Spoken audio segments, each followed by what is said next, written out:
Welcome, everyone. Nice to see you all. It's going to be wonderful to be able to do a full day of teaching with everyone and to really go into some depth and some experience with these topics. So thank you for offering the day. It's going to be wonderful. Let's start by setting our motivation. So we'll do homage and praise to Shakyamuni Buddha.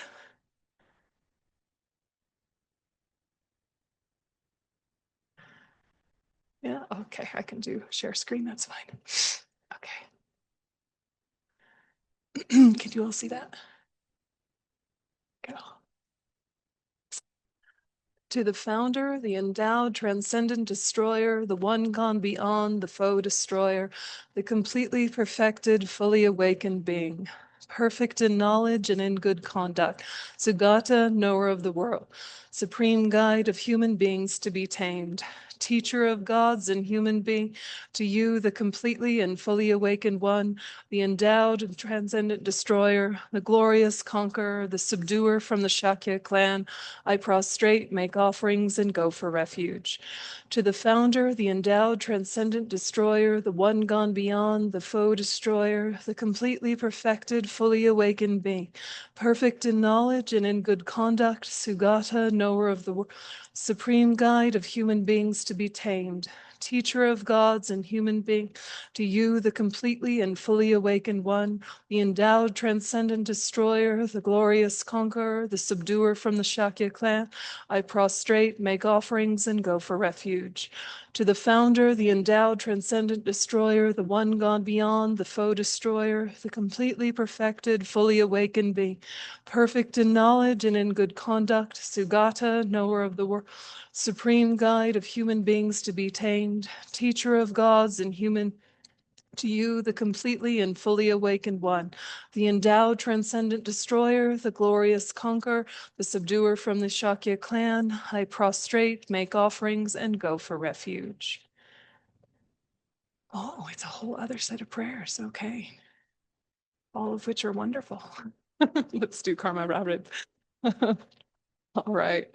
So this verse is from the Diamond Cutter Sutra, and Lama Zopa Rinpoche would say, do it nice and slowly, contemplatively. And so let's do this verse together and then sit with it for a little bit, contemplating impermanence. A star, a visual aberration, a flame of a lamp, an illusion, a drop of dew or a bubble, a dream, a flash of lightning, a cloud. See conditioned things as such. And being with that for a moment.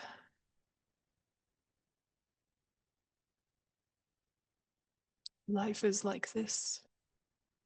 We are like this.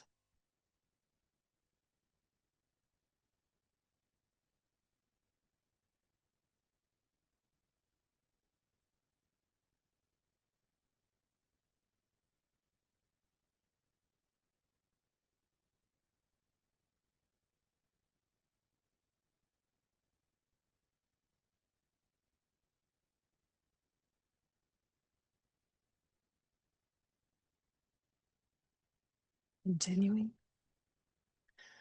Through these merits, may sentient beings attain the rank of all-seeing, subdue the foe of faults, and be delivered from samsara's ocean, perturbed by the waves of aging, sickness, and death.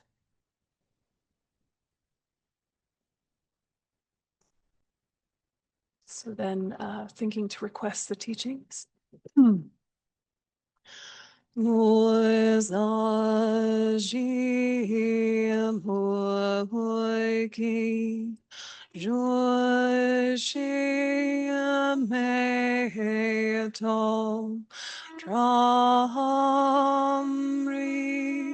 Malingji Near day again body Sangye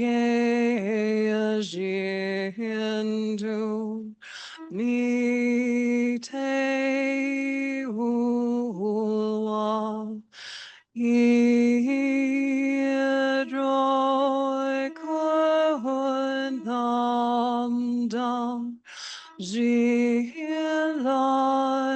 Chuvabasho Yadam Guru Ratna Mandala Kamniyatayami Sangye Chodo Zogi Chodam Laya Jancho Badu Dani Kapsuchi Dagi Junyan Gi Pesonam Gi Rola Benjia Zange Juba Sho Sangye Chodam Zogi Chodam La Jancho Badu Dani Kapsuchi Dagi Junyan Gi Pesonam Gi Rola Benjia Zange Juba Sho Sangye Chodam Zogi Chodam La Jancho Badu Dani Kapsuchi Dagi Junyan Gi Pesonam Gi Rola Benjia Zange Juba Sho.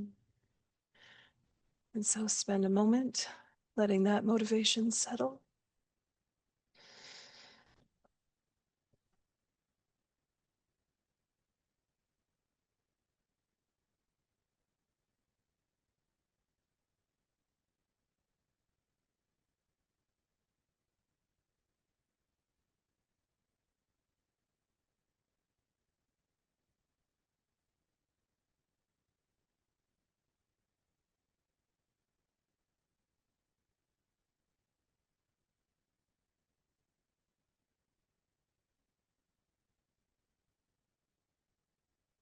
Okay. So today we're going to be talking about bringing some joy into our practice or reconnecting with joy in practice or increasing joy in practice, depending on where you're at with your practice. And today we're going to look at kind of the unreliable supports for that are ineffective but habitual, and we might have kind of forgotten that they actually don't work. And then we're going to look at the reliable forms of refuge, what really helps boost us, strengthen us, give us momentum. So part one is let's identify some of the obstacles to really having joy, to having flow, to having connection. What are the short-term fixes that we're using as a way to get us kind of connected to our practice, but actually have quite a limited effect? So if you're to think about like an ordinary day, not necessarily a holiday or a break time, but just kind of your regular schedule, in the morning when you wake up, what's the first thing you turn to for comfort? Just kind of thinking about that, certain thoughts, certain behaviors. Do you immediately, I don't know, listen to NPR? I don't know what you do. Do some practice, put on a cozy robe. Um, just kind of thinking for a second, like what are you turning to in the morning to get you into the morning? Just sort of make a mental list to yourself for a sec. What do you do in the morning?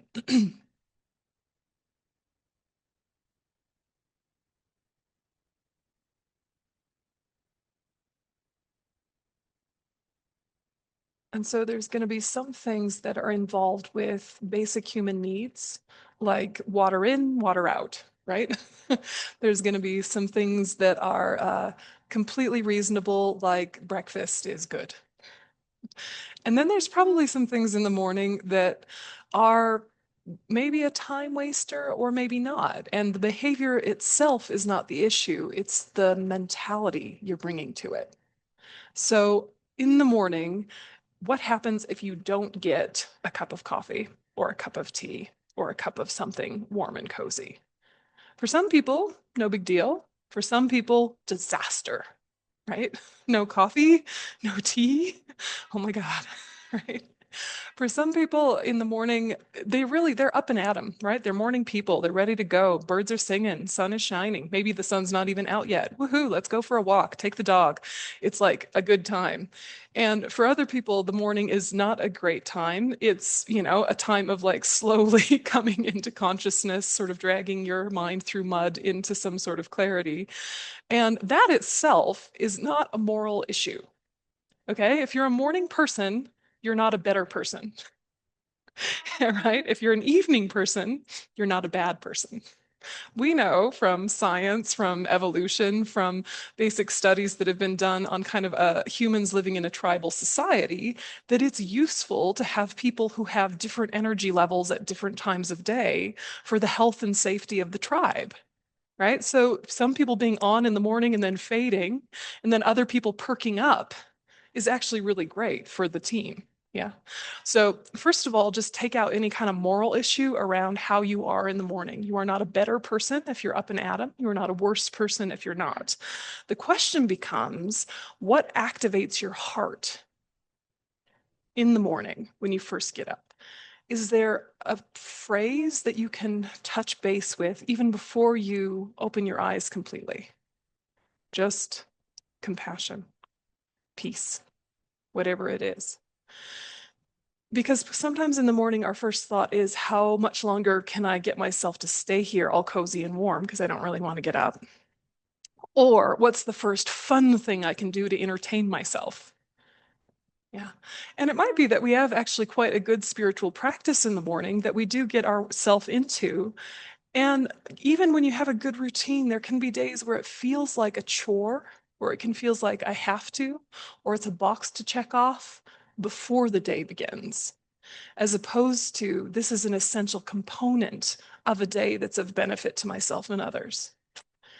The problem with us who are generally friendly, right, generally well behaved members of society, is that we can probably get away with not doing a lot of practice in the morning and still being generally peaceful and fairly friendly. We can get away with it, right? No one will know that we did not do our morning practice well or at all. No one will know because we're nice people. But the thing is that not every day is easy and predictable. And when a stressor arises and you haven't grounded yourself well, it's very easy to feel like the rug's been pulled out. Whereas those mornings where you've really grounded yourself and really connected deeply with the heart of your motivation, then stressors can come and you roll with them much more easily. Do you feel that's possible? True? Maybe? What we're trying to do is activate what is already there and strengthen it. Like you already have the capacity to be resilient and flexible and kind and patient. You've been all of those things in your life many times, but it's not quite as reliable as it could be. Because there's also times when folks needed you to be patient and flexible, and you are actually a little spun out in whatever form spinning out is for you. Possible? Yes. Have you been reliable your whole life? No, okay, good. We have self-awareness. That's the beginning of the path. Otherwise, fail. So in the morning, if you can kind of set yourself up with something that feels very genuine and is enough repeated and enough new. So it might be the same prayer every day that launches you, but you emphasize a different word or a different line. Yeah, something like this. It could be in the morning, you use exactly the same formula to get yourself up and at 'em, and that it doesn't actually need to change day to day, but it might be that you have to spend more time with it some days and less time with it others, depending on how perky you are or how centered you are. So imagine yourself at home in your cozy bed, because it's wintertime, maybe you've got nice extra fluffy blankets happening, and you've woken up and you pop a little arm out of the covers, and the air outside the covers is colder than the air inside the covers, right? And you're like, no, right? Okay, so you have your morning sort of like, okay, let's get up, let's get up. What do you say to yourself? Can you find a phrase while you're still cozy that's going to open your heart? It could even be a picture, right? It could be a picture in your mind of who are you going to see today? And how might they be positively affected by you being more grounded? You know, the first few people that you meet in your day. You might have a whole other person in the bed with you, right? Think of them first, because probably you have some relationship there if they're right there in the bed, right? So think of them. How can I be grounded for them? And you're like, could you not snore? You know, I don't know. I don't remember. It's been a long time. But, you know, if you're thinking like, okay, animals, humans, neighbors, who's going to benefit from my groundedness? And really like bring that in immediately and then think of them as representative of all sentient beings. Yeah. Because if you make it too abstract, it might not feel worth your while. And you might revert to pop the arm back in the covers, cozy up. Yeah. A little bit longer, a few more snoozes, and then sort of, drag yourself out of bed or do it like a rocket out of bed and start checking things off your list in a slightly neurotic way. Right? Because busyness is virtue, isn't it? In and of itself, being busy is a virtue? No, it's not. But that is what capitalism tells us. So if we've been very, very busy all morning, we are a good. No, nonsense, right? So it's just kind of like revisiting some of those habits. And it might be that you don't actually need to tweak your morning routine, but what you could do is just bring a little bit more emphasis to certain components and really ask, what's the best launch for the day? Okay, so you're moving into your day, whatever activities, whatever errands, whatever interactions you're having with people.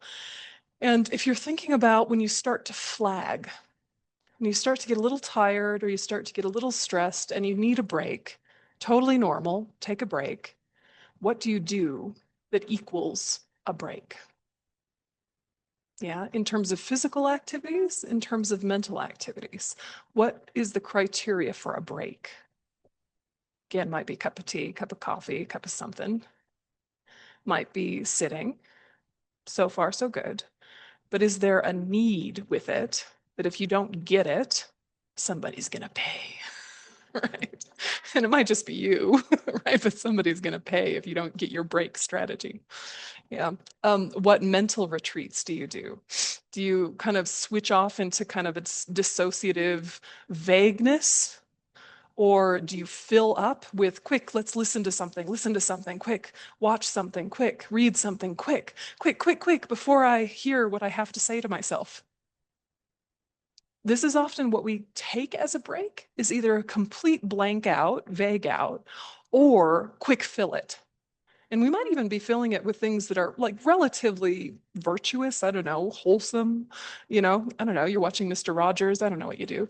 But it's like, what are you doing it for exactly? Your mind says this is relief, but actually it's more distraction. It's just pleasurable distraction. So what we don't want to do is to say, I'm not allowed to have breaks, slap. No, you need breaks.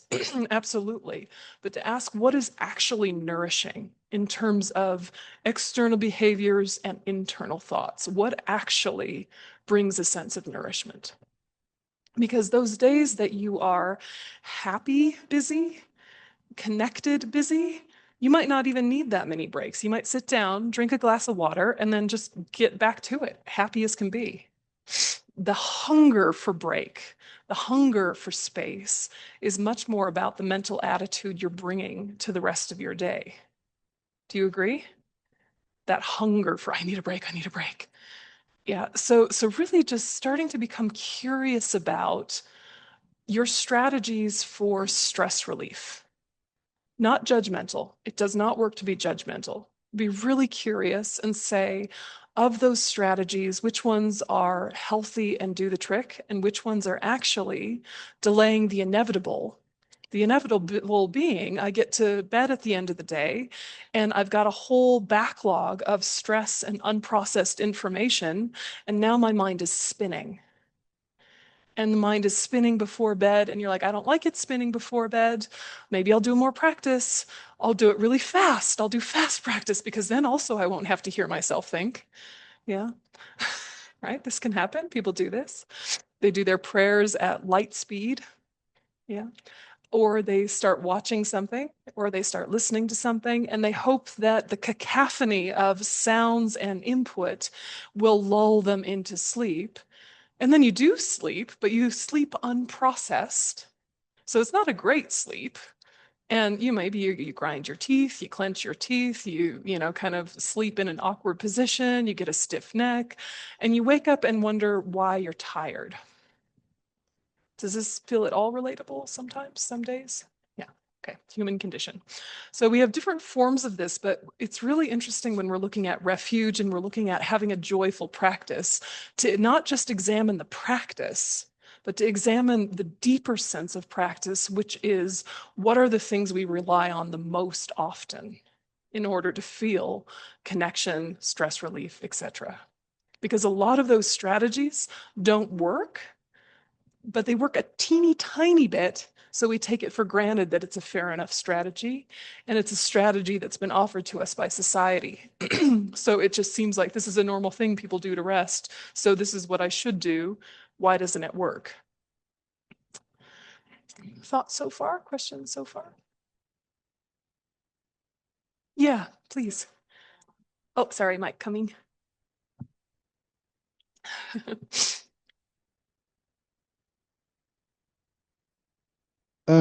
Of all the practices that I've ever encountered in my entire life, the one that has been the most useful and that has catapulted me down the Dharma path is I heard about lucid dreaming, and so I tried to do it for a long time and failed.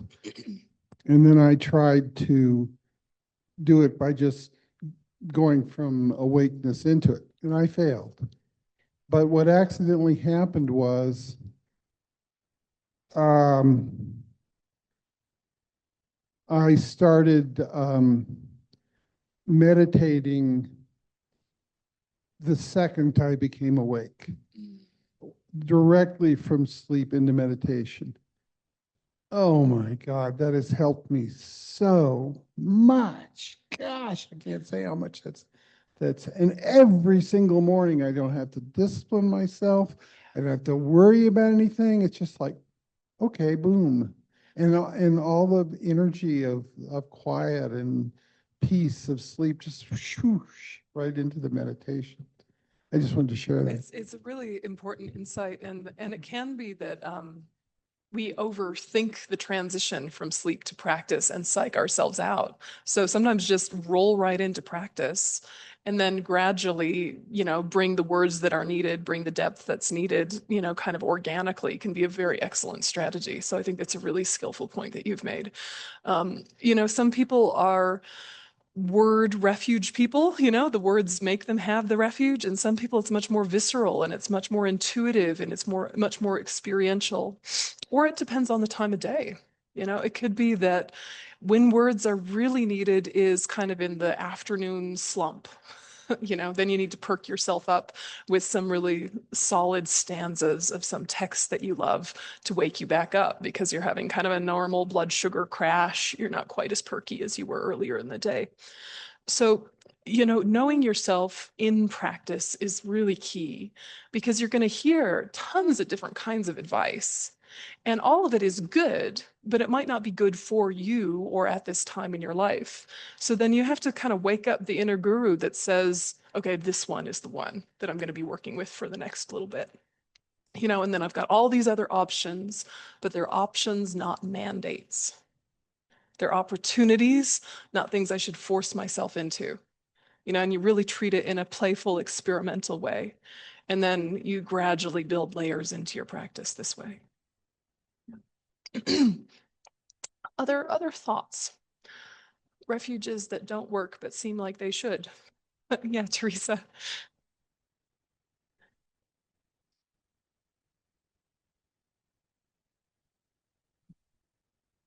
The shoulds. I should practice. I should be in a good mood. I should. I work with it and work with it, and I still wake up with it every single morning.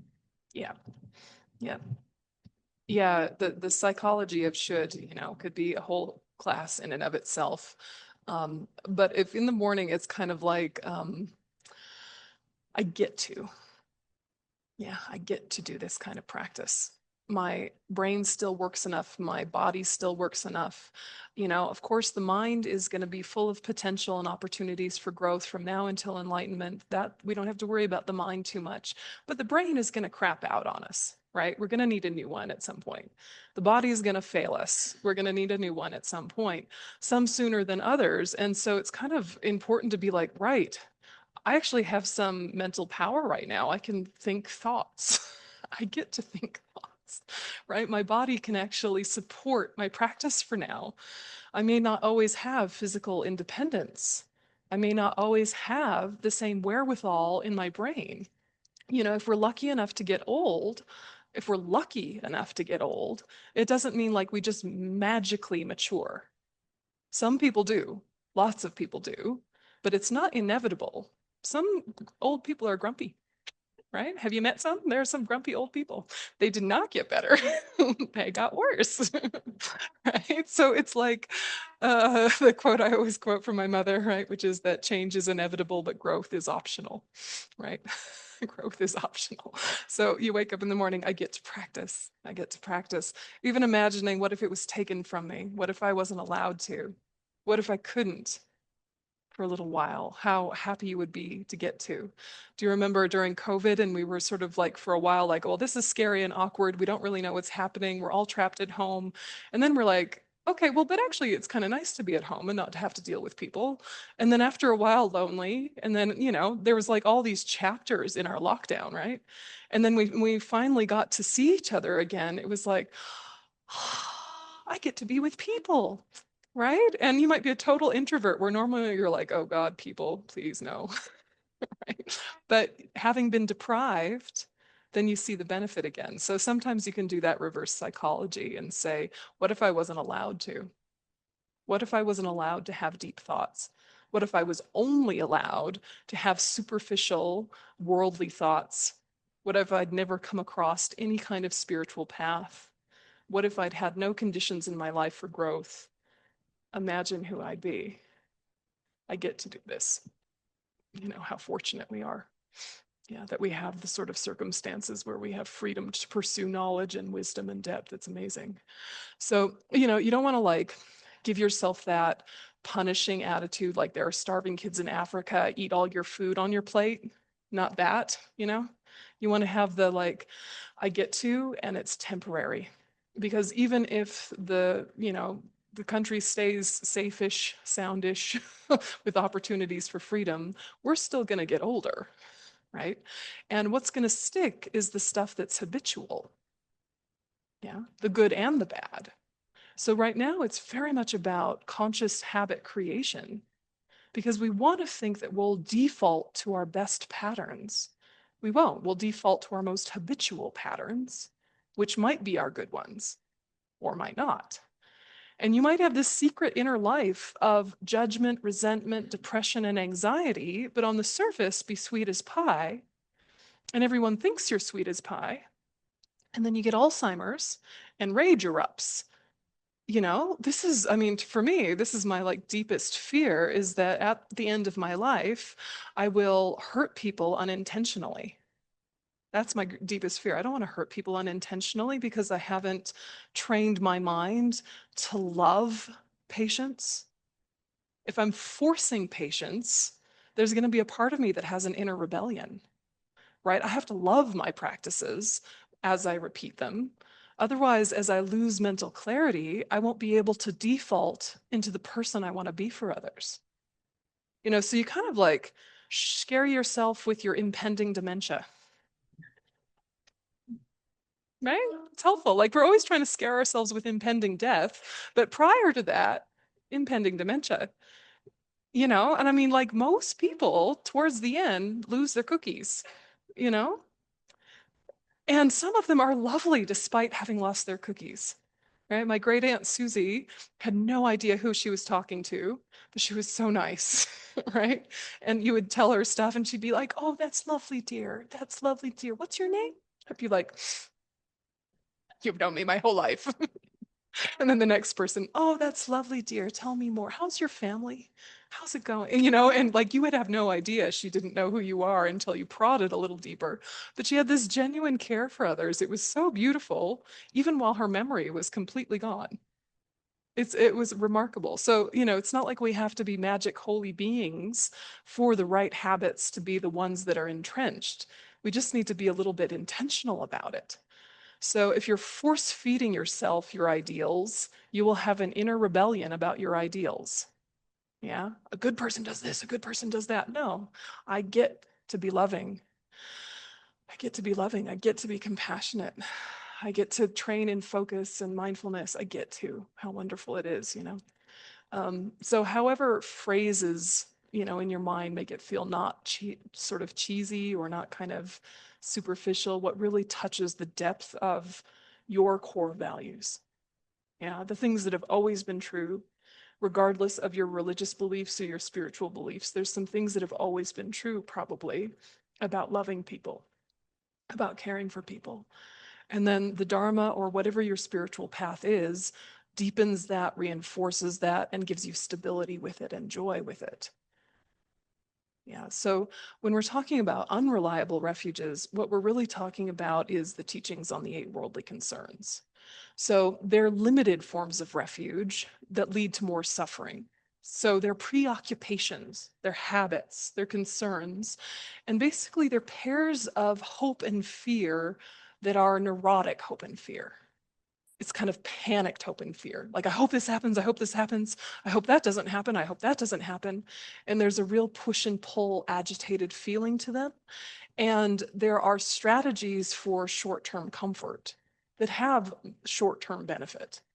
And if we rely on them, we're really at a disadvantage in terms of taking the reins of our own well-being and really being effectively kind to others, not just in this surface way.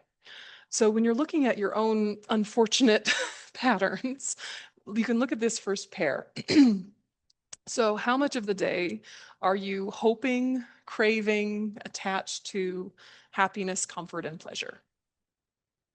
Like, in terms of your mental strategies, hoping for happiness, comfort, pleasure, and scared or fearing or aversion to suffering, discomfort, and pain. Yeah. How much of the day are your comfort strategies around this? It's kind of forever taking the edge off and recovering from and getting ready for the next. And there's not a lot of just kind of being present with compassion. There can be on a really focused day, but if we're really honest with ourselves, even if our outer work is of benefit to others, our inner work is hunting for strategies for stress relief, which are short-term ones, as opposed to the long-term ones of mental development.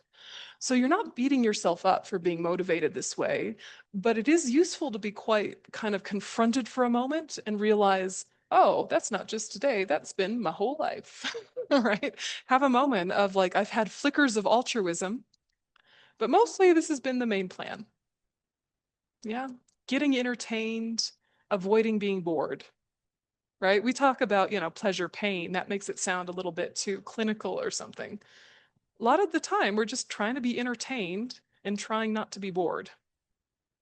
Yeah. And that is a kind of a waste of a life, but very understandable. And then we can get really judgmental of like young people who are like attached to their devices and just lost in their phone all day, as if that's a fundamentally different strategy than how we are, right? We do the same thing just with different devices, like, is bird watching a virtue in and of itself? Like, it's nice to be connected to nature and it's nice to be curious about different species. Sure, all that. But, like, it's a device, right? Like, quick, fill your brain. It's a blue jay. I don't know. It's not a virtue in and of itself just because it's wholesome. You can say it's a better one because it doesn't take as much energy to do the activity. All you need is your eyes looking out a window or some binoculars walking around in the forest, but just kind of being really real with yourself of, okay, don't get into, but at least I'm better than blah, blah, blah. This has to be all self-reflective. Okay, what do I do that is a faulty strategy? And then you look at the next one and like, okay, well, some days I'm not so obsessed with comfort and discomfort. I'm not so obsessed with entertainment and boredom. I want people to like me. Right? Or I don't want people to not like me. I don't care if they like me, I just don't want them to not like me. We frame them as hope for fame and fear of insignificance or fear of infamy, but really it's about thinking too much about how other people think of you. Yeah, and the cliche, what other people think of me is none of my business, right? This cliche. It's got wisdom to it, yes? What do people think of you? Do people think of you? Probably less than you think. Right? People, as it turns out, are quite self-centered. So there's that piece, which is kind of poignant.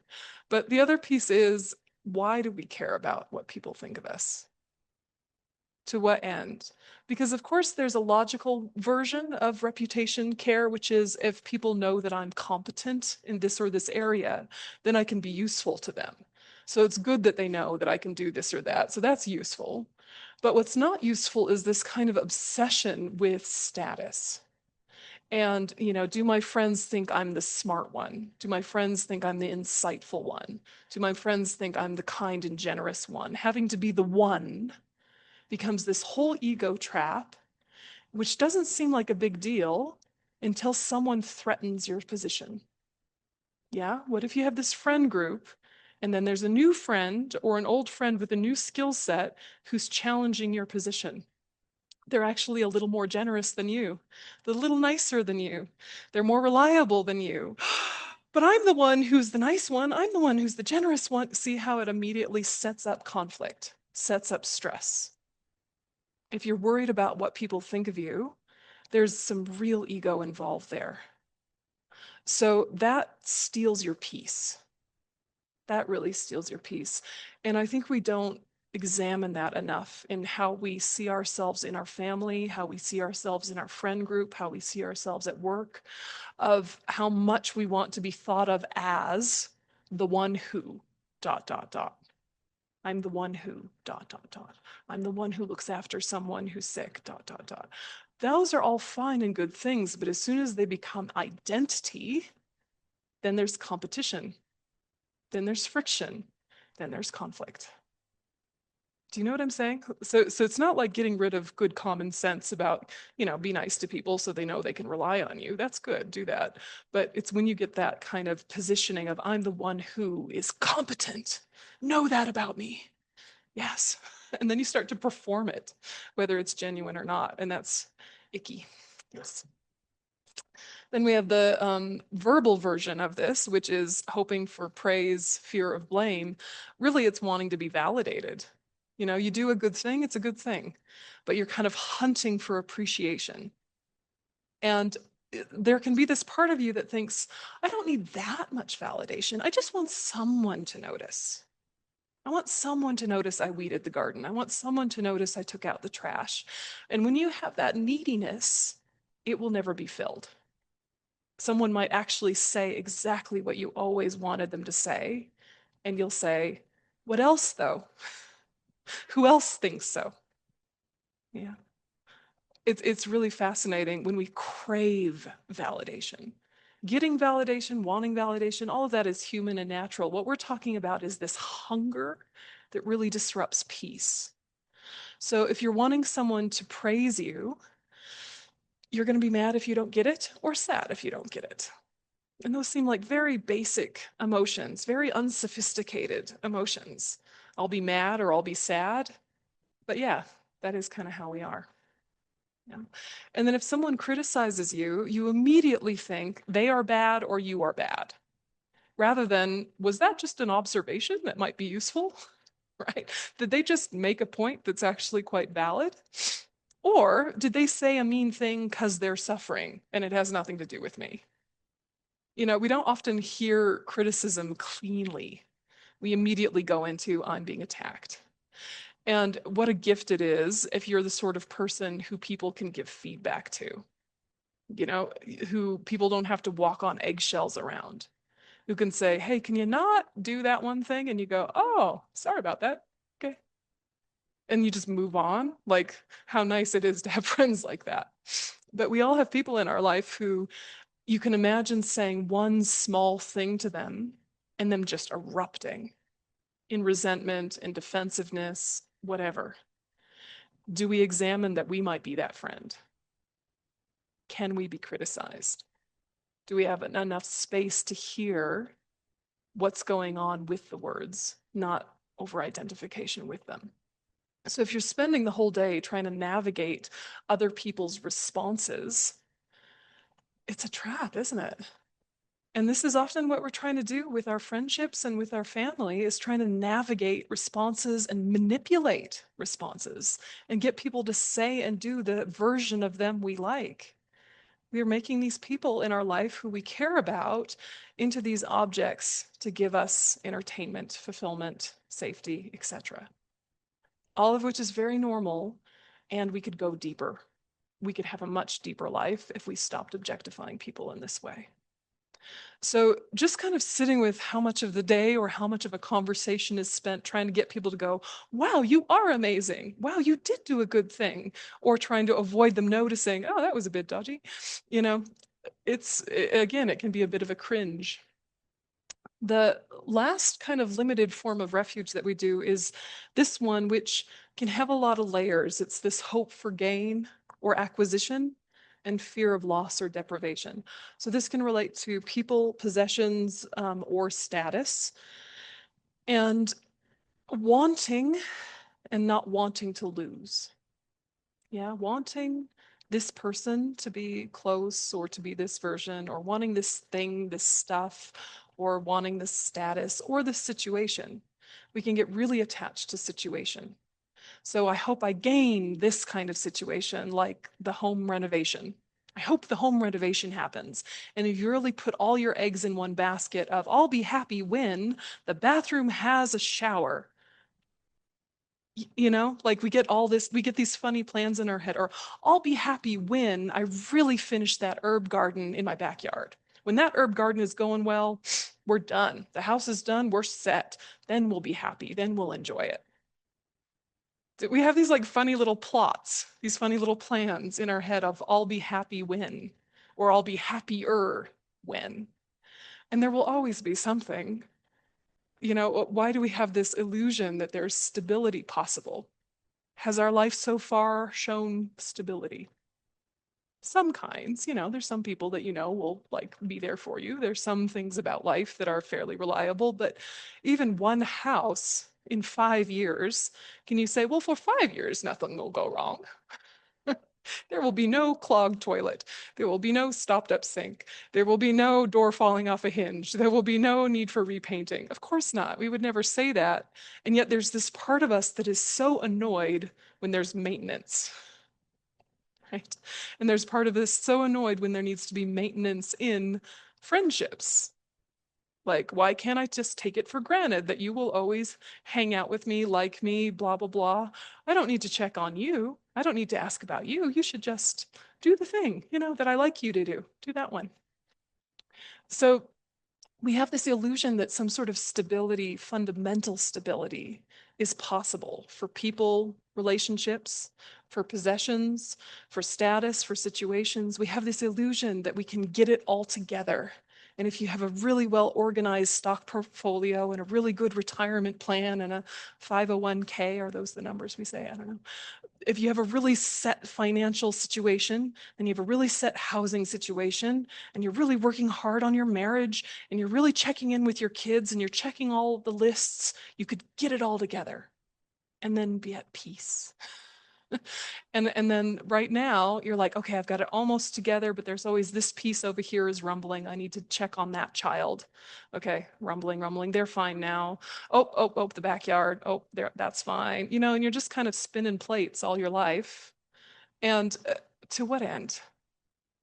So if you expect uncertainty, if you expect change, then you go with the flow.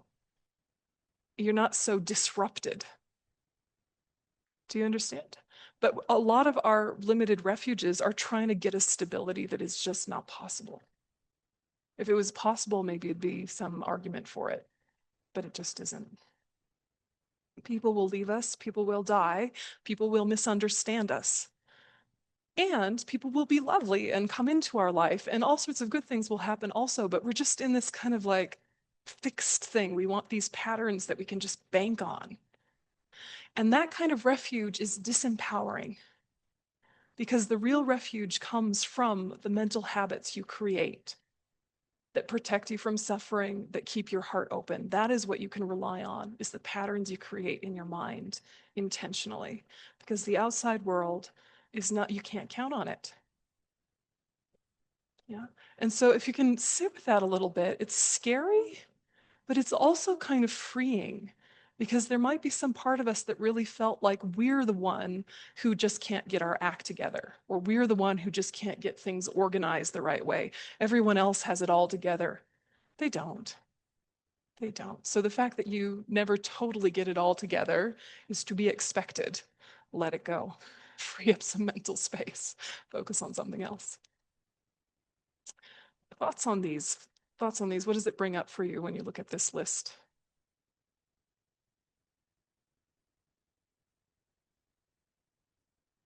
Does it feel a thing? Yeah? Teresa, go ahead.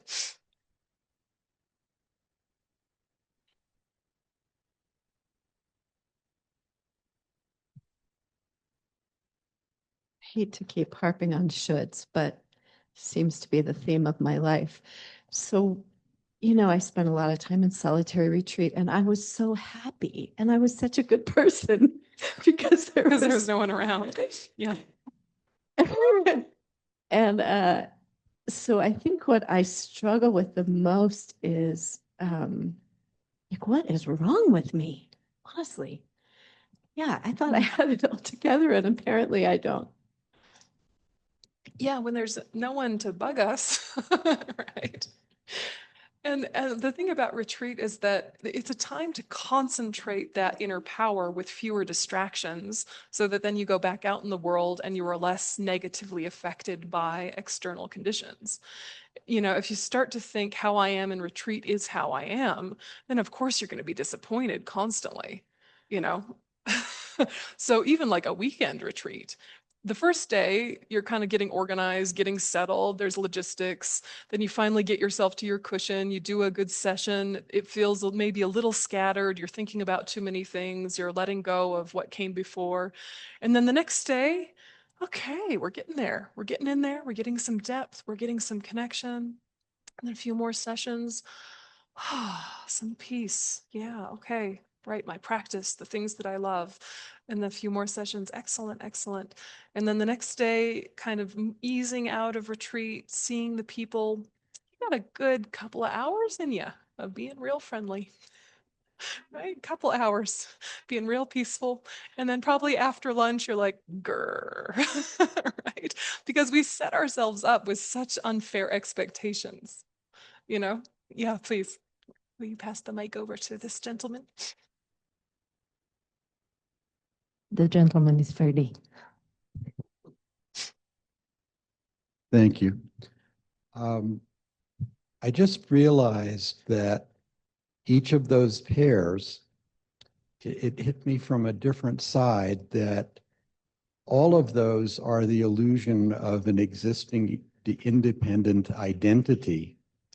And so I am this or I am that, where in reality, it is all a dance between the relations of whoever I'm coming into contact with in that flow.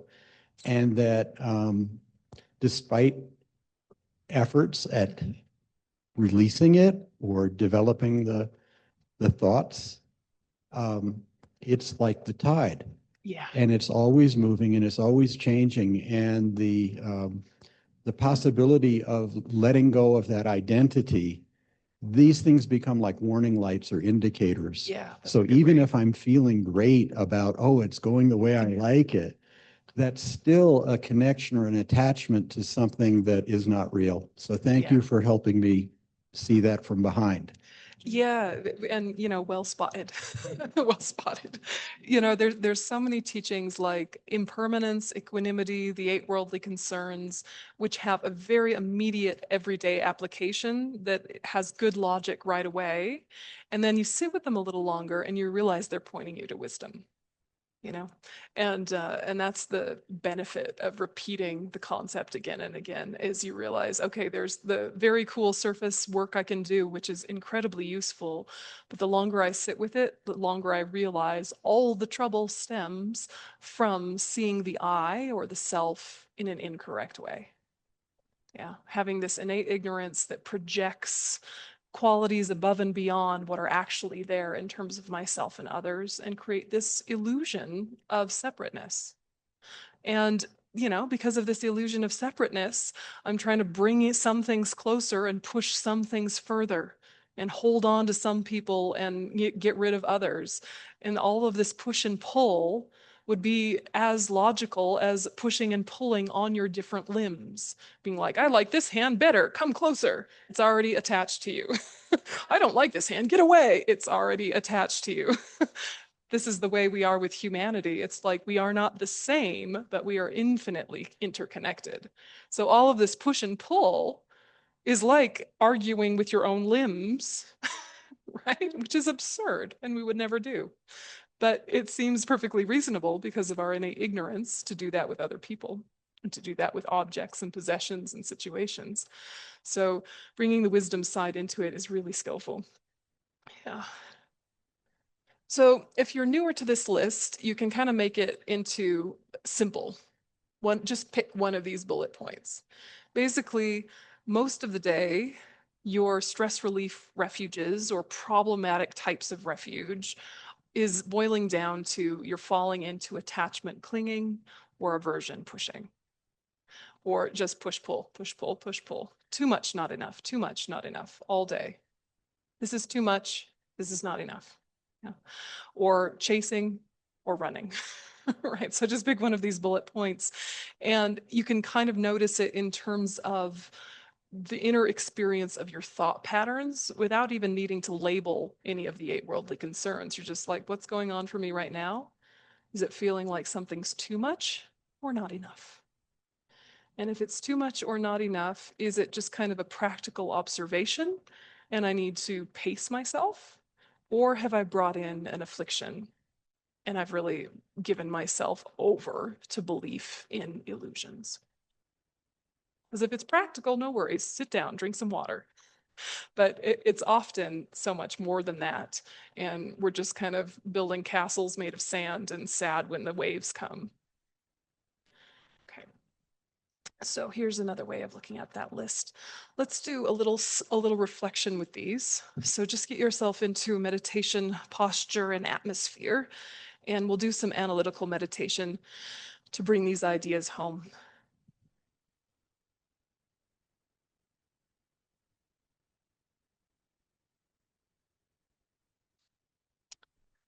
And I'll just walk you through it in no particular order. And before we even start, preempt all of these thoughts with, may I be curious and kind about whatever I see in myself. May I be curious and kind.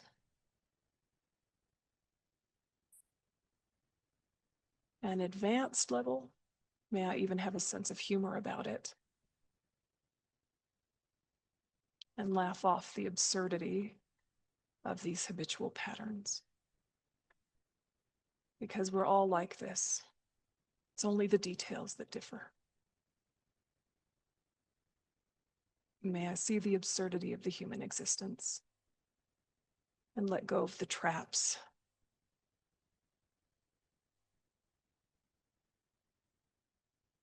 May I bring freedom to my mind. And as I bring more freedom to my mind, may that inspire others to do the same in their own way, at their own speed.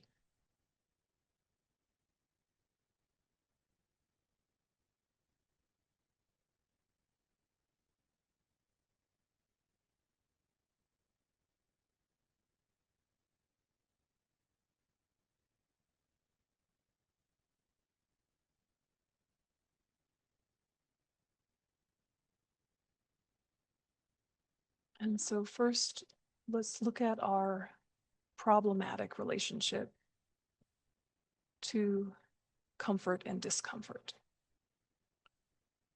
So for a moment, you identify, of course, if I have my leg falling asleep, I should move it.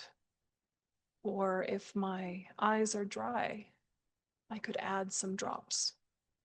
Taking care of the body is fine and good. And if my mind is tired and processing too many things, it's fine to let it be. It's fine not to add anything. And very briefly, it's fine to give it some entertainment or some distraction, just for a minute. But may this not be my whole life.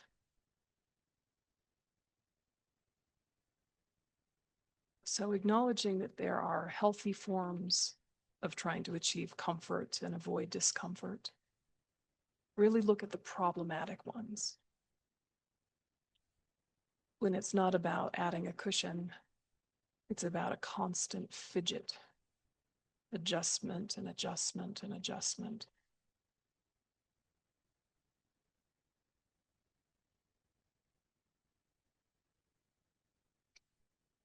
When it becomes this hunger for the mind to be fed and entertained, desperate fear of boredom, or desperate fear of hearing your own thoughts. In an ordinary day, when do those negative habits arise? The push and pull.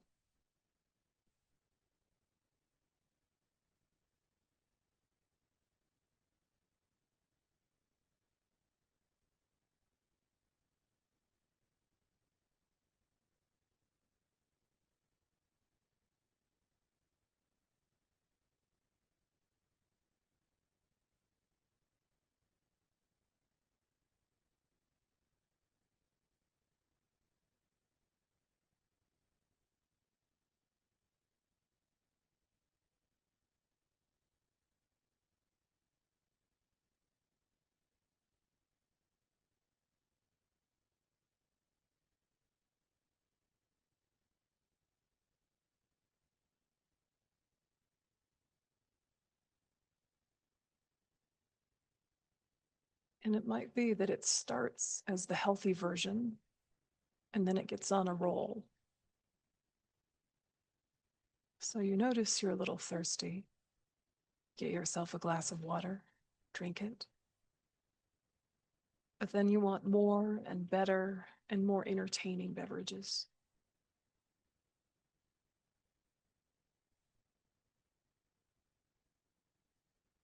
Or you go out to lunch with friends and have a nice lunch and a nice dessert. And then somehow it opens up a whole can of worms of needing dessert every single meal. So are there times where the behavior starts healthy and then takes a turn?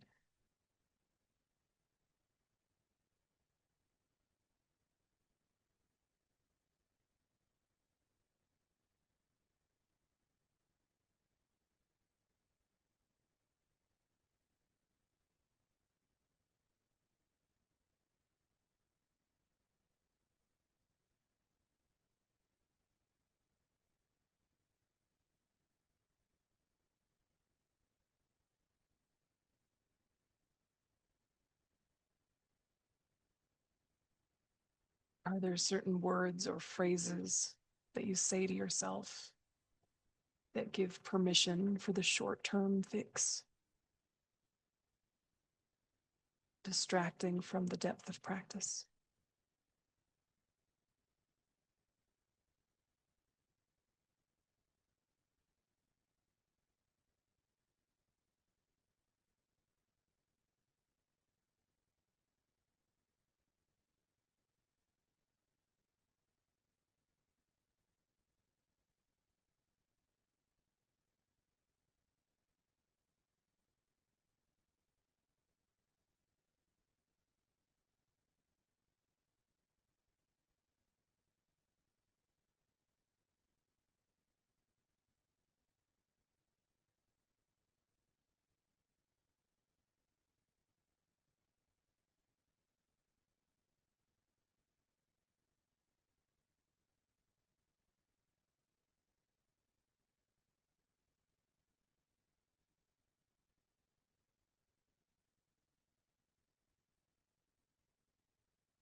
And then shift and think about how you relate to others in terms of what are your worries about reputation, or your hopes for your reputation? How do you want to be thought of? Recognizing there's a practical version of this which is sensible and fine. But where does the panic come in? If they don't see me this way, or if they do see me this way, something fundamental in my well-being will be compromised.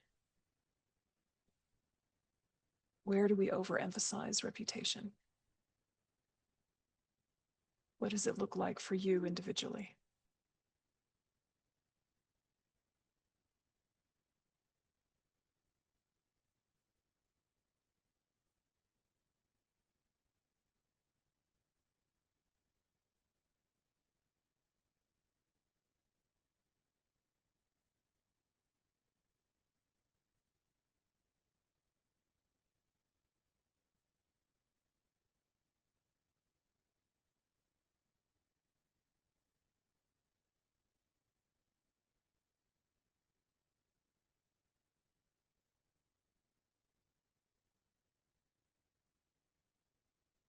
And you can bring into that reflection also how you wish to be spoken to.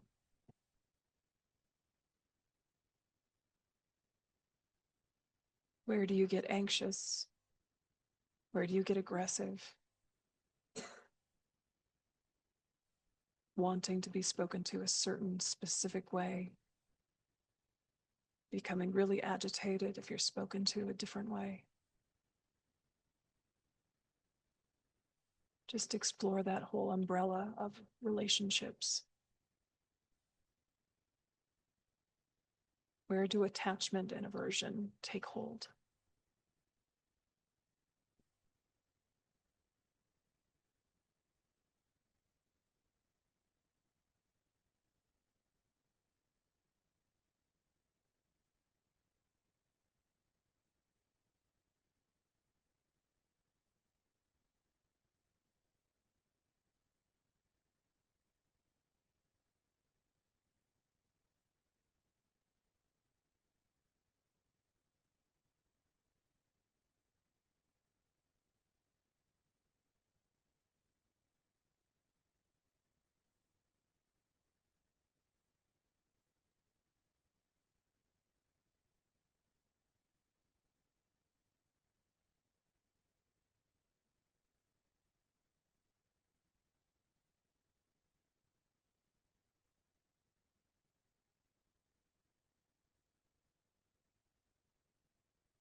Really look for the ways you give up power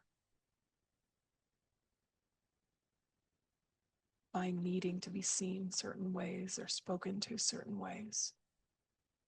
Try and find the ways that that whole pattern of thinking compromises your inner peace.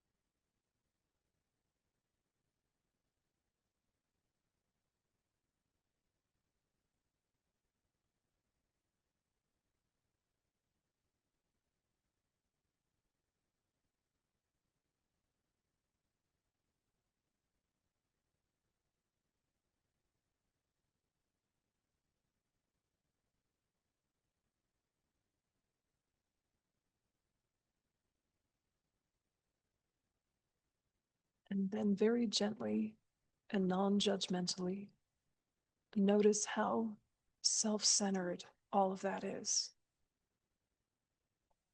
I need them to speak to me this way. I need them to think of me this way. Me, me, me. When you're in that mode, what is the impact on people?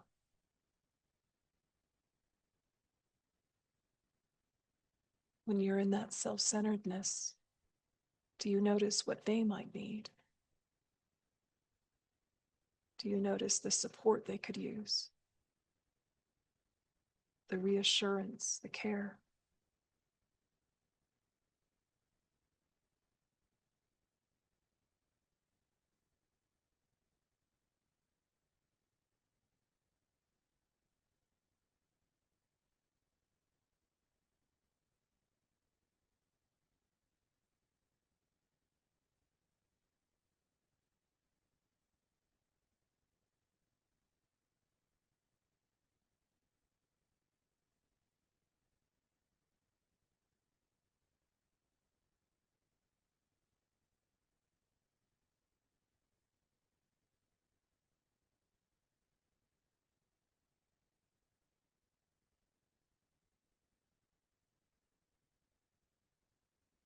And then finally look at your relationship to gain and loss. Whether the gain and loss is people or possessions or situations or status. Are you more prone to hoarding behaviors, clinging behaviors, or more panicked about losing what you have? Trying to lock it down, get it stable. Just being curious. What's my relationship to gain and loss?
Then let yourself notice that you have the power for deep self-reflection and deep self-awareness.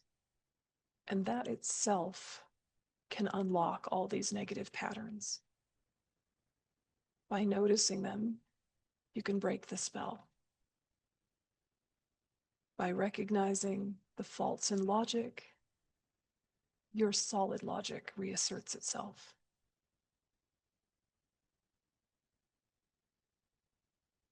And so imagine taking the power back from all these 8 worldly concerns, all these problematic forms of refuge, and coming back to your deepest wisdom that knows better. Thinking I do know better. I just need to remember intentionally, on purpose, again and again.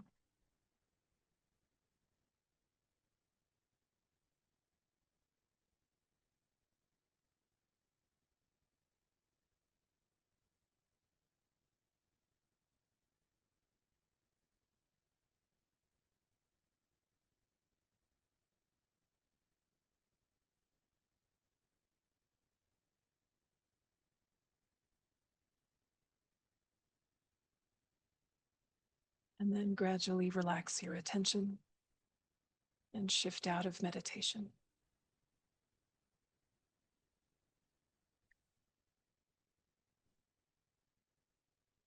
Okay. How did that go? Did you have any little aha moments of any kind? Anything you feel comfortable sharing with the group, or any questions or stuck spots?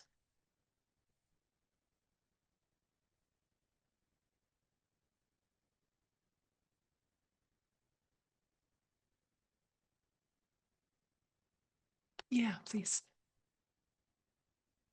Mic is coming. We'll do one in the room and then we'll shift to Aaron online.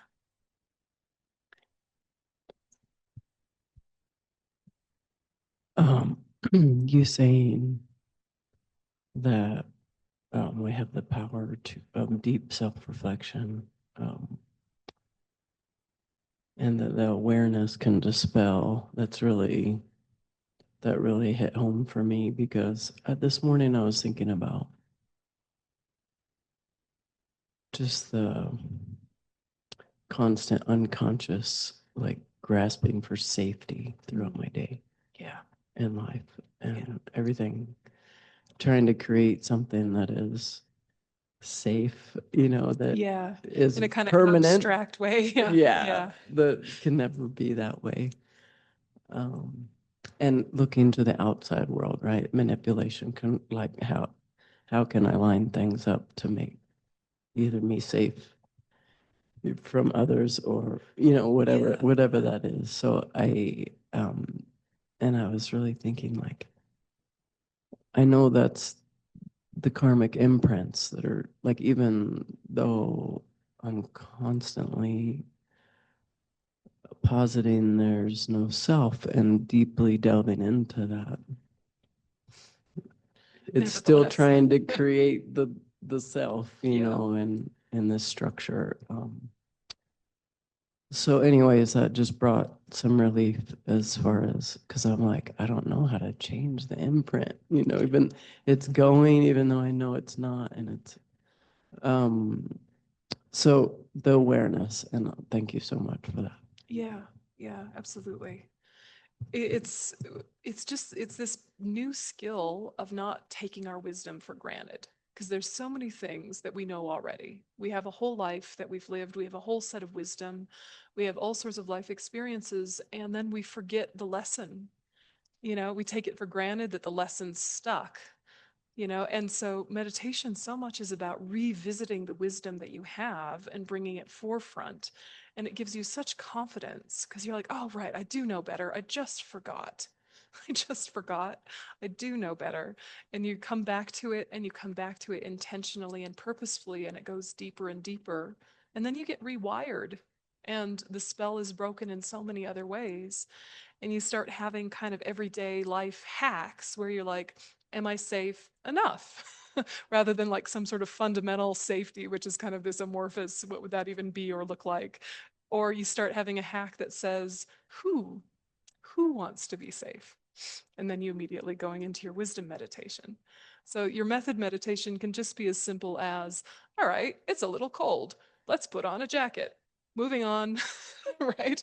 It's a little hot. Take off the jacket. Moving on, not what else, what else, what else? Let's add this, let's add that. I don't like this texture. I don't like this fabric. Does it look good? Is it fashionable? Do I look funny in it? Is it out of date? Just like, now I'm warm, moving on. It's somehow having some, like, deeply practical part of yourself, very deeply practical part, which already exists. Yeah.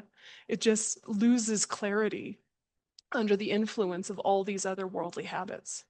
So you just keep inviting it back, the reasonable one. Aaron, you had one online? Thank you so much. It's interesting. Yes, likewise. Mine is also about safety. That was what came up for me. And I think, like, having had some real trauma in my early life, I think maybe I'm still kind of resonating with, like, replaying things. So I liked what you just said about, am I safe enough? So maybe I'm getting a little triggered, but Yeah. this is a new situation. And I like just hearing the word, am I empowered, or how can I empower myself?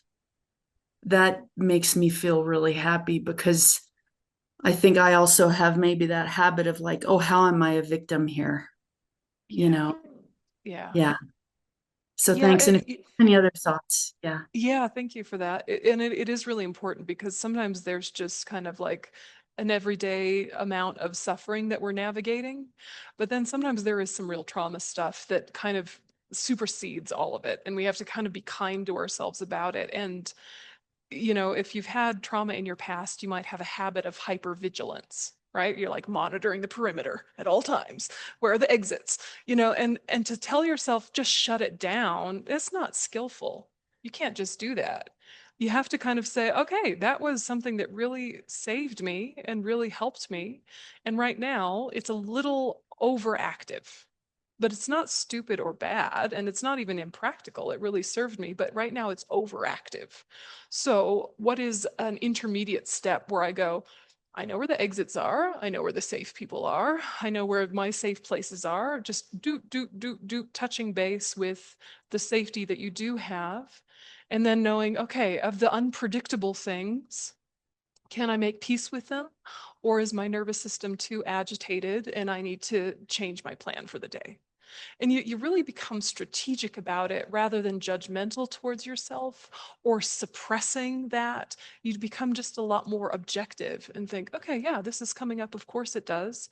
My intellect will move much faster than my emotions. My intellect will move much faster than my nervous system. So I might know better way before my body catches up. So just be like nice to the old vehicle, you know, and be like, all right, you've taken some dents there, old buddy. No wonder you're a little bit upregulated. You know, you're like, yep, you got some dents. So you do know it's a whole change in tone when you've got trauma that's arising, kind of superseding all the regular eight worldly concerns that everyone has. When you've had big events or complex trauma, repetitive, difficult traumatic events, and now you're safe-ish, as safe as anyone can be, to kind of get yourself into dialogue with your trauma responses, your wisdom and dialogue with your trauma responses, and saying something like, what do you need to let go? You know, do you need to just sit for a second and establish safety for a second? Because if you don't, you're going to be neurotically peeking out of the corner of your eye energetically the whole meditation. Even if you've got your eyes closed, just energetically, your eyes are going to be like, you know, like stop and check in with yourself and be kind, you know? So something about all of this self-awareness, it has to be through the lens of gentleness and curiosity, and also realizing that even though your situation is the unique, it isn't. There's that paradox of everyone is different and everyone is the same, that paradox. And so if as soon as you notice your own ways, you can universalize it, say, this is how we are, then it can open you up to this next level of compassion for people. Because when people are obnoxious and rude and uncaring and self-centered, it's because they've fallen into one of the eight worldly concerns and just doubled down. They're lost in it. They really think what they're doing is going to achieve some happiness or freedom from suffering, and they've lost their good heart or they've shut it down. And so when you see that, you start to see yourself instead of being like, oh, how could they be like that? You're like, I know how they could be like that. I was like that yesterday, you know, and it just kind of opens things up a bit. Other thoughts? We have to identify the bad news before we can go to the good news. So don't worry, it's going to brighten up from here. All right, let's take a 10-minute break and then come back and shift gears. Okay, so any interesting thoughts that came up while you stood up, walked around, water in, water out? Did you have any little micro breakthroughs or major breakthroughs? Did you feel the eight worldly concerns arise around the tea station? I hope they have the good tea. I hope the person next to me goes faster. I hope the person on the other side of me likes me. I hope that I get a smile from so-and-so. Did it arise? You don't have to tell me. I know it's very poisonal. It's poisonal. Yes. All right. So when we're moving into like, how did we get this way? Why are we like this? How do we stop it? How do we evolve? We can also just kind of get ourselves into, again, that really elevated common sense where we recognize that positive types of refuge already exist within us. We, again, just need to bring them forefront. So say a set of ethics and altruistic motivations to orient one's life. Need they be Buddhist? No, right? Any positive refuge can be religion, spiritual tradition, philosophy, psychology, general worldview, humanist, whatever. But when we say ethics in Buddhism, we mean baseline non-harmfulness, right? Non-harmfulness. So if you have refuges that start with first do no harm, and then altruism, may I be of benefit to others, you're going to have some good inner thoughts. You're going to have some good inner work that is gentle with this earth, that is kind to other people, and is also that way to yourself, right? Because the ethics of non-harmfulness applies to you. Don't hurt yourself with your refuge strategies, right? Be kind to yourself with your refuge strategies. So we can say any kind of inner belief system of core values that nourishes and uplifts oneself, creates attitudes and behaviors that seek to benefit others, society, and the environment. If we can kind of land here at least, and then we can go deeper if we have bandwidth for it. But does this feel like kind of like a generally good core values worldview? If everyone was sort of in this space, it would be a nice world. And it's not religious, right? It's not necessarily spiritual. It's just good common sense. Yeah. What would you add?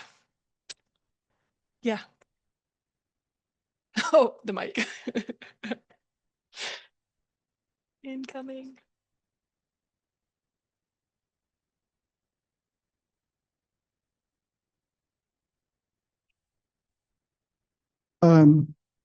I do not now, nor have I ever understood the business of doing no harm, because we are in samsara, and every blink of an eye can be harm. Mm. Every Eyelash moment mites. not spent, listening is harmful. So doing no harm, I've seen do a lot of harm. Yes, yes, yes, quite true. But when we say the ethics of non-harmfulness, what we mean first is the motivation. First is the motivation, where your motivation is very, sci-fi, we come in peace. Now, the actual behaviors of ethics of non-harmfulness need skillful means and are going to be imperfect. Because as you said, we're in samsara, we have samsaric aggregates, and every form of consumption in our life involves harming another. And as you said, every blink of the eye, there's some eyelash mites, I'm sure, that are like, whoa, every time I blink, right? And I rub them, then I might have killed some. I don't know. They're so tiny. We all have eyelash mites. Did you know? Right?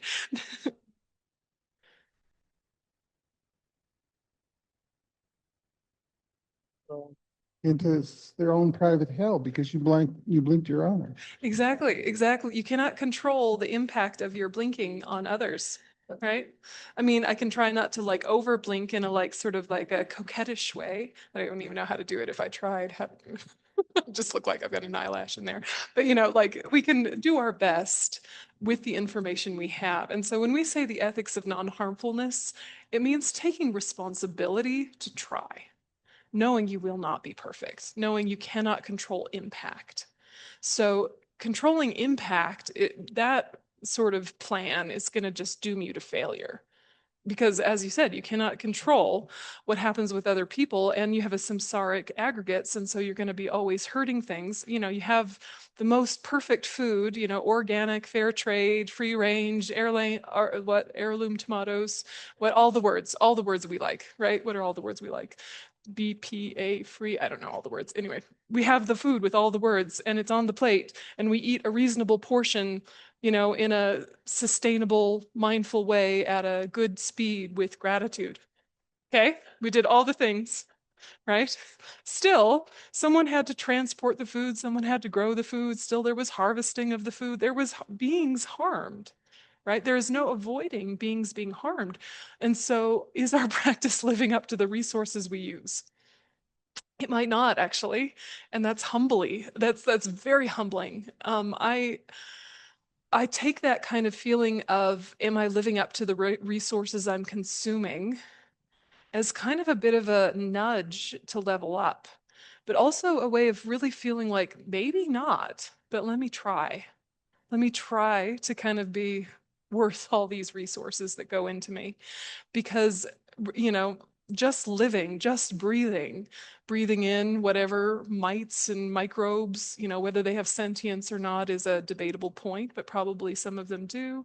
We've got a whole gut biome happening. There's like a tiny village in here, and it's like grumpy if you give it too much bread, right? They rebel, the tiny village in your tummy, right? Like, no, we will stop digesting now, right? Well, I don't know what they're up to in there, but they've got plans. It's something to really sit with in terms of really aligning yourself with intention, and then really aligning yourself with skillful means, and then letting go. People will not necessarily trust your good intentions. Yeah, it gets into eight worldly concerns very easily. Don't they know I'm a good person? Don't they know I mean well? No, they might not. Who cares, right? You do your best, you let go. You do your best, you let go. You cannot make people get your intention. And if you're trying to, you've missed the point. You have to get your intention, all right? And you have to not lie to yourself. And you need to get real with why you do what you do. And at the same time, know it will not be perfect until you're a Buddha. And that is all very good fuel for renunciation, right? Realizing that there's nothing in this world that we can do that doesn't involve some kind of harm of another being is a very good fuel for renunciation. May I get out of a samsaric body, a samsaric mind. May I have the kind of life that really doesn't harm. So by saying I have ethics of non-harmfulness, I'm saying my intention is non-harmfulness, not that I'm successful. Yeah. But it does change the atmosphere of how you are if your general vibe is, I come in peace. It does change the atmosphere. And some people will not be receptive to that, and that's kind of their business. So I don't know if that kind of helps flesh it out, but when I say altruism or like being of benefit, we also don't really know what's of benefit, but having the attitude that wants to, again, changes the atmosphere. And then when our life wisdom meets opportunity, we can do something helpful. And if all of that is under the heading of wisdom, then we're going to be doing really well. So, you know, take, for example, giving food to the hungry. Seems like that is an altruistic good thing to do. Full stop, period, next paragraph. Giving food to the hungry. It is in general, but we all know there are times and places where that's not the right strategy to overcome hunger. There might be other strategies that are more long-term, that are more holistic.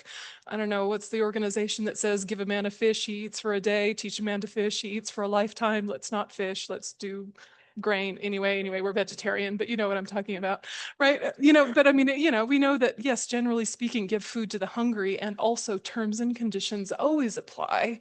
So if we start getting too tight about here is the actions of good behavior, then we're going to kind of miss the flow of real life.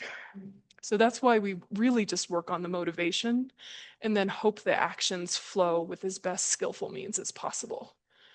Most of life, I think we do it the other direction, right? We think, what's the activity I'm going to do? What am I going to say? What am I going to do? What am I going to say? What am I going to do? What am I going to say? What am I going to do? Don't worry about it. What are you thinking? What are you thinking? What's informing your thoughts? Then what you say and what you do has the best chance of having some beneficial effect. Plan it a little bit so you don't trip on your words, but like that's not the main focus. We're trying to kind of get the best kind of tight plan, aren't we? Like, okay, I'm going to have a conversation that's hard. I'll say these things. That'll work. And it's like, well, maybe they will, maybe they won't, but is your heart in the right place? If your heart's in the right place, then you use your best words and they don't work. You can pivot, right? You can be flexible. You can try another strategy. You're not taking it so personally. You're like, oh, okay, those weren't the words that effectively conveyed my motivation. All right, shift. All right, shift. We really get too tight about the external in so many ways. So if you're at Refuge, is always heart first, actions second. Heart first. Where am I motivated? Then speak, then act. rather than the other way around, because then you get into oversimplification and are kind of setting yourself up for failure. Yeah, and you get disappointed or you get mad at them. So there's the classic quote you probably have heard from Dogon, who says, "To know the self is to forget the self." To know the self is to forget the self. When we hear this, there are so many different commentaries that could apply. This could be a teaching on method, and this could be a teaching on wisdom, or both. But just kind of, hearing this old adage, to know the self is to forget the self. What does this mean in terms of developing a refuge that is successful, developing an inner refuge that is sustainable, that actually has the ability to protect you from suffering? So, from a Zen commentary, people study the Buddha way, but often don't study the self. We don't study the self, it's not practice. To study the self is to forget the self. What does this mean? Look now. Practice while holding on to the self is not the Buddha way. When we are young, we tend to misunderstand this. We may think that we have aspiration because we have the self, but this is not right. We should completely forget the self. Now, this is not about neglect, all right? Don't get weird, okay? Not about neglect. It's also not about nihilism, all right? So just like keep the bumpers in the bowling lane. Okay, here we go. All right. We can pivot to wisdom we already know. All right. We know Bob Dylan. We may or may not love Bob Dylan. Okay, but let's take a minute with Bob Dylan. Okay. He says in my favorite song of his, My Back Pages, "Yes, my guard stood hard when abstract threats, too noble to neglect, deceived me into thinking I had something to protect. Good and bad, I define these terms, quite clear, no doubt, somehow. Ah, but I was so much older then. I'm younger than that now."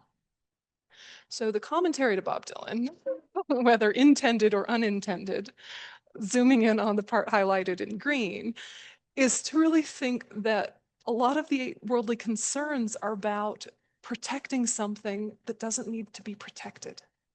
It's protecting something that isn't even there, right? Abstract threats. Yeah, good and bad, I define these terms. And there's something about when you're younger, whatever younger means, where you overly identify as mature and knowing everything, and then you get older, whatever older means, and you mature into realizing you don't really know anything.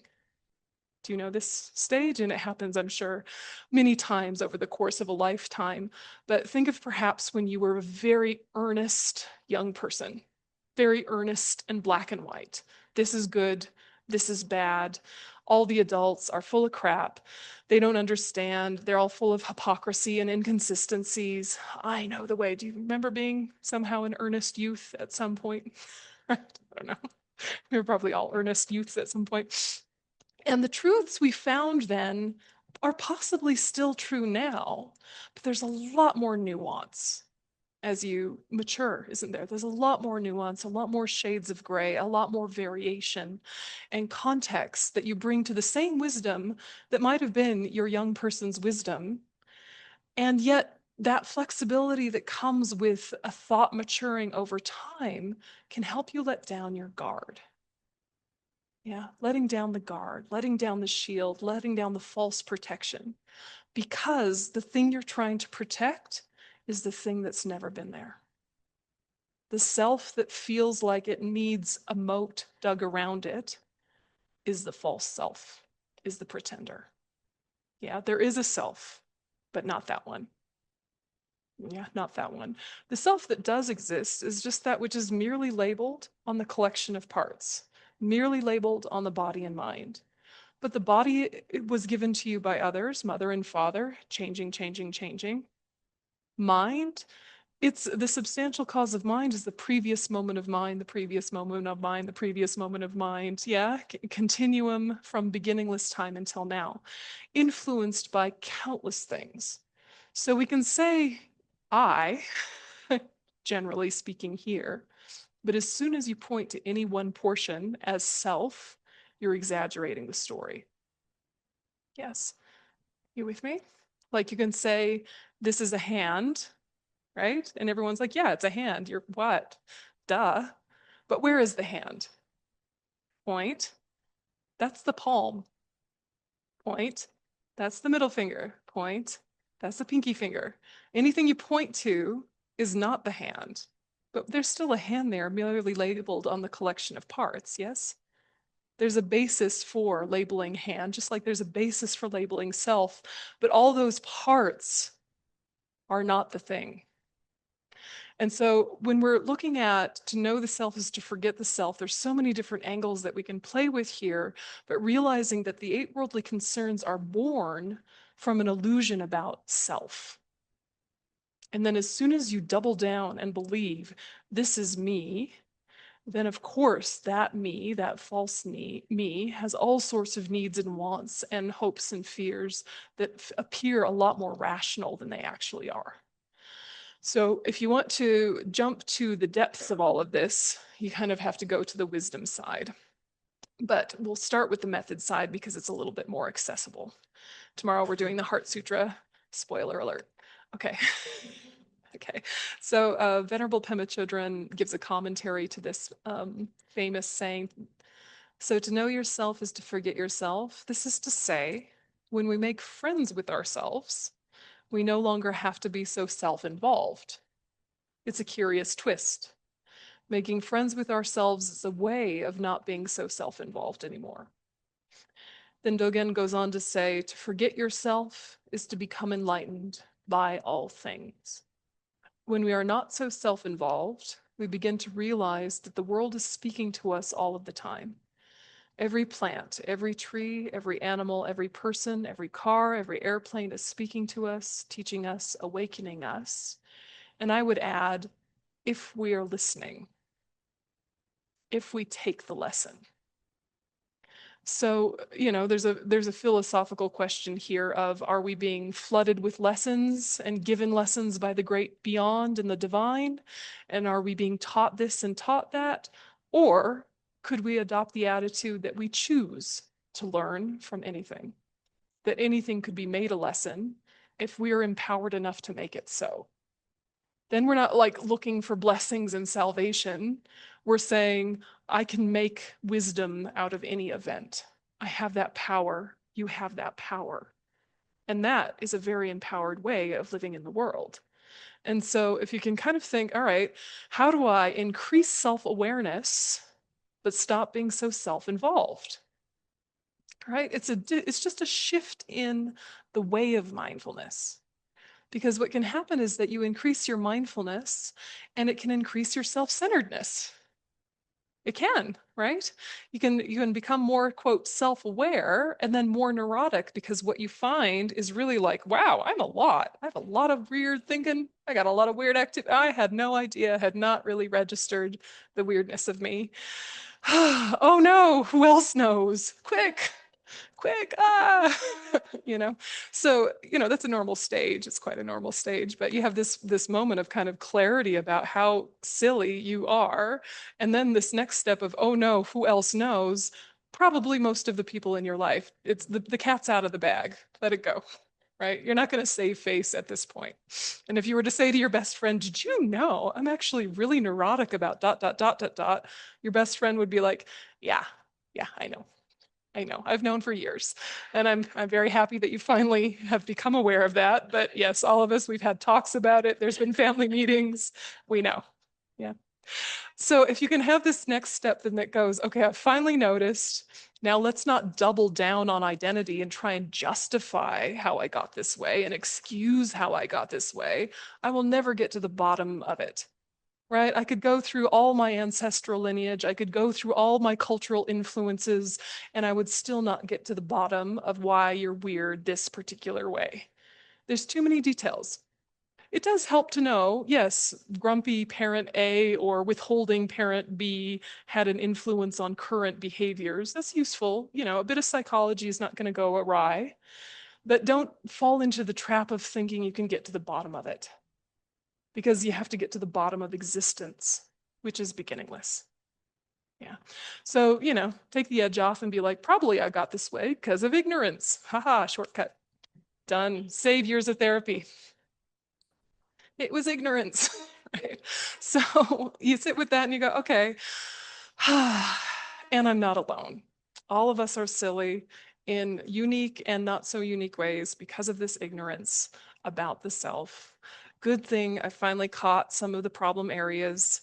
Having caught them, break the spell, dissolve them, let them go. There's no need to justify them or explain them. There's no need to prove that you're not bad for having them. You have Buddha nature. You've had Buddha nature the whole time. Your mental continuum has done so many amazing things and so many horrible things and so many indifferent, neutral things, kind of spotlighting a certain component and saying, that's the real me. It's like spotlighting a part of the river and saying, that's the actual river. You know, why? Just be like, this river's polluted. Let's clean it. Right? But when the river is clean, you don't think, that was once a polluted river, and actually it always will be fundamentally, right? You don't do that. But we do that with ourselves. Like we can shift habits and shift gears, and then we just hang on to these old stories about ourselves like we're forever tainted. So don't do that. Increase self-awareness, increase mindfulness, but don't let that make you self-involved. Make it open you to the human experience and have some humor about how we all are. And eventually you can start to catch the ignorance influence in all of these behaviors and notice that has always been the root of the problem. And that is solvable. It's just going to take some attention, some time, but it's solvable. And even by noticing this whole thing, I start to break the wheel of samsara. Just noticing this is the fact, to paraphrase Aryadeva. Yeah. So we'll have a little time for that to brew, and then we'll shift into developing more positive forms of refuge after lunch. So whatever lunch you have in your bag or in your kitchen or are about to buy, imagine that transforming into oceans of contaminated nectar, of uncontaminated wisdom nectar, not contaminated, oh no, uncontaminated wisdom nectar, and that we're going to offer it to all the Buddhas. So here's the food offering prayer. So I'll make it bigger. There we go. Omai hum, omai hum, omai hum. Lai mai sang ge lama. Jue de xin lama. Ge dun de. Kungi Jai Polama Te Lama Namla Chupabu Ondombalame Sange Rinpoche Kyupalame Damju Rinpoche Drempalame Gendur Rinpoche Gyabne Kuncho Sumla Chupabu. Okay, so we'll have an hour and a half for lunch and then we'll come back. Thanks everyone. Thanks Zoomers.